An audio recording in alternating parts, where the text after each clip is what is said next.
Welcome to The Explainer. Today, we're going to talk about something pretty fascinating. It's an admission, really, from Nobel laureate Paul Krugman about globalization. See, for decades, the expert consensus was that its impact on inequality in wealthy nations, well, it was a pretty minor issue. But as Krugman himself now says, that consensus was wrong. So the big question is, what exactly did economists miss? And why does getting this right in hindsight matter so much for trade policy today? Let's get into it. So here's how we're going to break this down. First, we'll set the scene with the 90s consensus, what economists thought they knew for sure. Then we're going to look at three huge blind spots: the absolute explosion of what we now call hyperglobalization, the sudden shock of trade imbalances, and the really painful reality of the China shock. And finally, we'll ask the big one: does being wrong about the past mean a trade war is the right answer for the present? All right, let's go back to the 1990s. Imports from developing countries were starting to pick up, and economists pretty much all agreed on something. They knew, in theory, that trade would have some effect on jobs and wages. But they were convinced the overall impact would be small, manageable. And this whole belief was really built on a classic, well-known economic theory. And that theory is the Stolper-Samuelson theorem. Now, to put it simply, it says that when a country rich in capital and high-skilled labor, think the US or Germany, trades with a country that has tons of low-skilled labor, the wages for those low-skilled workers in the rich country, well, they're going to face some downward pressure. The country as a whole gets richer, for sure, but the gains aren't shared equally. So economists knew this could happen. The real debate was just about scale. How much did it actually matter in the real world? To try and measure this, economists had two main tools in their toolbox. The goods prices method looked at whether all this import competition was really pushing down the prices of things being made and, as a result, pushing down wages. But the much more popular approach was called factor content. This one tried to calculate the amount of labor, specifically low-skill labor, that was sort of baked into all the stuff being imported. The idea was to measure how much foreign labor was effectively being added to the job market, creating competition. And this number, right here, this is the number that shaped the entire consensus. When economists ran the calculations using that factor content method, what they found was that manufactured imports from all developing nations combined were only about 2% of the GDP of the wealthy countries. And from that point of view, it just didn't seem possible mathematically for such a tiny number to be the main driver of this huge rise in inequality everyone was seeing. So the consensus was locked in. Yep, trade had an effect on the wages of less educated workers, but it was modest. It was a side note, not the main headline. But here's the thing. That consensus was based on a snapshot in time, and the world was about to go through a period of absolutely explosive, unprecedented change. Okay, so this brings us to the first massive oversight, the sheer, mind-boggling scale of what happened next. Economists were looking at what they thought was a small stream of trade, but it was about to become a tidal wave. It's a phenomenon we now call hyperglobalization. This chart just says it all, doesn't it? Look at that bar for 1994. That's the 2% world that the old consensus was built on. But that wasn't the peak. It was the launching pad. By 2008, that number had tripled. The models from the 90s, they just weren't built to handle a change that huge and that fast. So what lit the fuse on this explosion?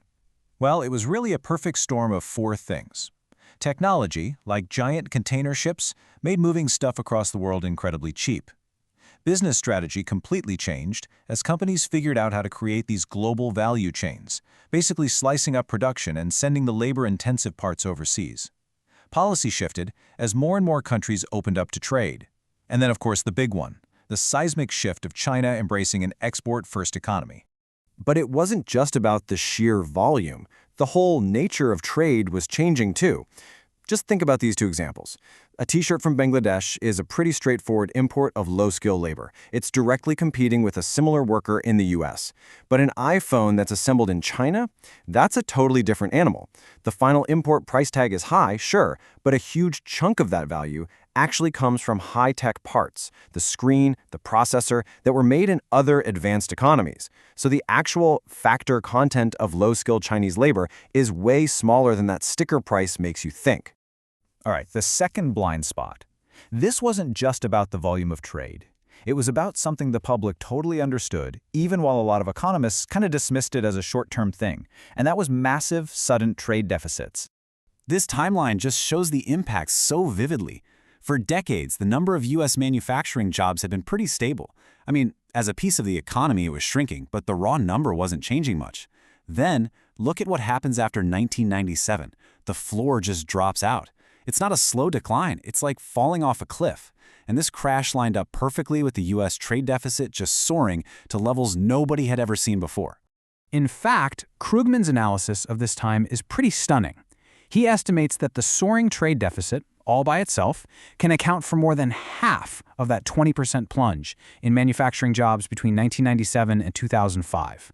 This wasn't just one thing among many, it was a primary driver of a huge, concentrated economic shock. And this really gets to a key difference the 90s models tended to gloss over. Standard theory kind of treats trade adjustments like this gentle current, guiding workers from one industry to another.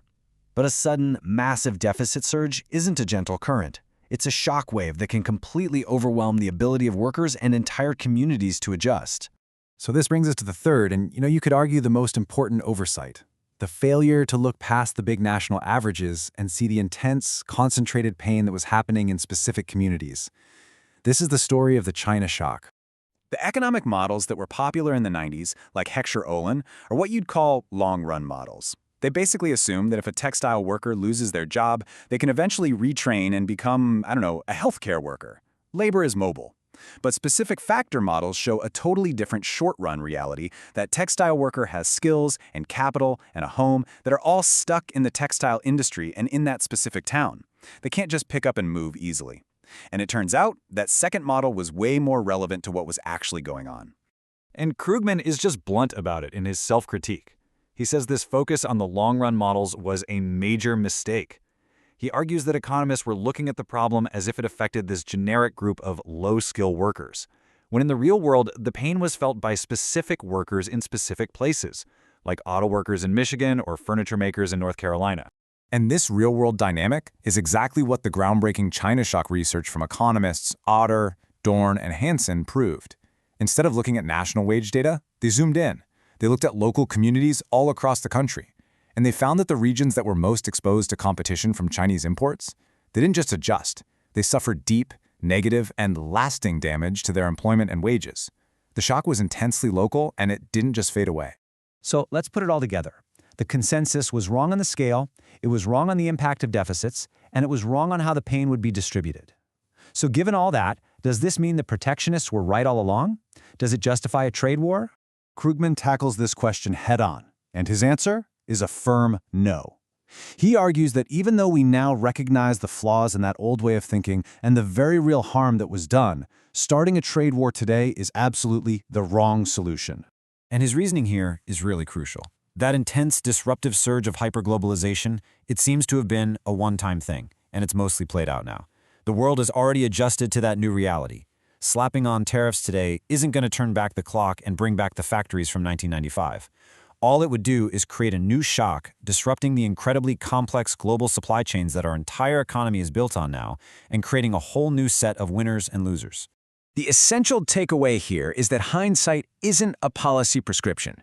If policymakers in the late 90s had known what was coming, they might have managed that transition a whole lot differently, maybe with way more support for the communities that were hit hard.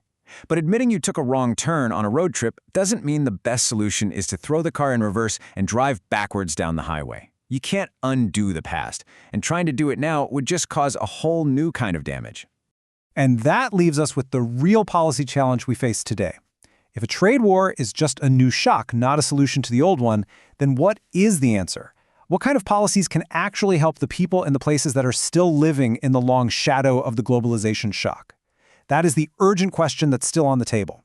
Thanks for joining us for this explainer.